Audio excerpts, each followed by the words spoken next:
Hey friends, it's Michael Kostroff. I'm kind of excited this week because I don't think I've done a video on this before, and I love a good acting hack. Um, and I want to talk about a technique that was taught to me by a teacher and taught to me by a teacher. That's the person who should teach you as a teacher.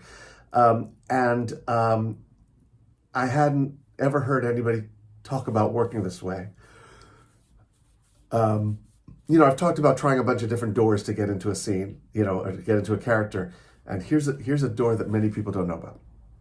It's a technique that I call internal activity because I can't remember what she called it, the teacher called it. But I call it internal activity. And it's a little weird. So bear with me while I explain it. And again, it's just another technique you have in your toolkit. One of the ways to create character or create a characterization is to identify an activity that would affect you, that would create certain behavior in you, and then do that activity mentally. This is a very interesting technique because it sort of gets you out of your head. Now you are not so much focusing on acting. You're now focusing on doing the activity. I'm going to give you lots of examples because it requires that. I was working on a scene with some guys doing The Odd Couple, and the guy playing Oscar. Please tell me you know The Odd Couple. It's the funniest fucking show. Anyway, he was supposed to be really like murderously mad at his roommate. And he wasn't getting there. So I said, okay, forget the scene, forget the character. I want you to hack through the jungle with a machete. And so he mentally, again, you're not miming it, you're not doing it physically, but in my mind, I am now hacking through the jungle with a machete. And it affects my behavior in a certain way. I am trying to hack through the fucking jungle with a machete. And it manifests as a certain kind of emotion. I was working with two actresses on a scene from The Women, which is a 1930s, I think it is, and they're very rich, very wealthy. They're real posers, and it's not a style that a lot of actors are used to playing. It's very arch and very trying to outdo each other, and very yes, and they were having trouble getting it. So I said, I want you to just throw chiffon scarves in the air. That's all they did. Was they threw chiffon scarves in the air. Every time they spoke, they threw a chiffon scarf into the air. And they just kept throwing the scarves. And it creates this behavior and this style. And they're not thinking about trying to play a style. They're not thinking about trying to play a certain kind of person. They're just throwing scarves into the air. I told you it was a weird technique. But again, I love things like this when you feel stuck to go, oh, okay, let me try to identify what this would feel like.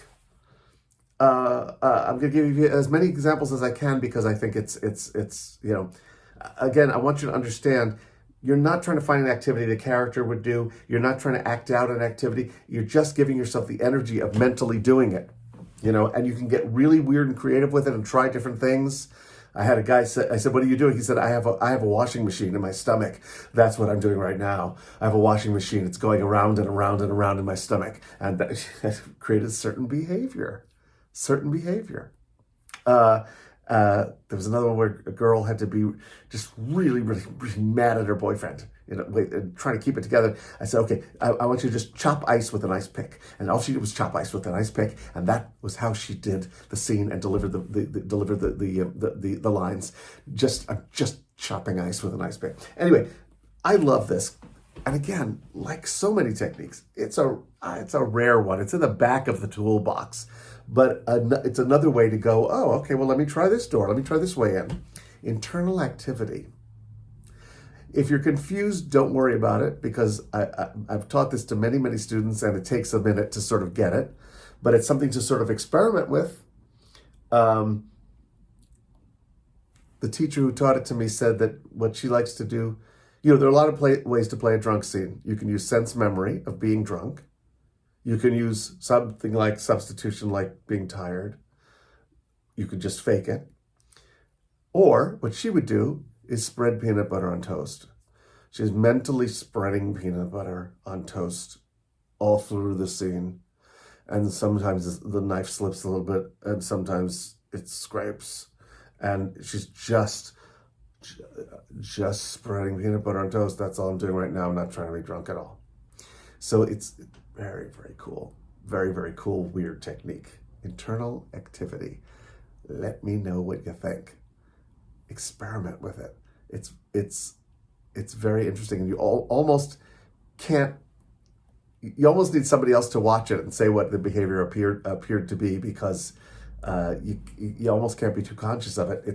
Of the result. You have to just do the activity. Just do the activity. Just iron the sheets. Just iron the clothes, or just pick the berries, or throw the chiffon scarves in there, or whatever, and just do that activity, and just do that, and get off of trying to act well and everything else. See what happens. It's a good one. Let me know what you think, and I'll talk to you next week. Goodbye.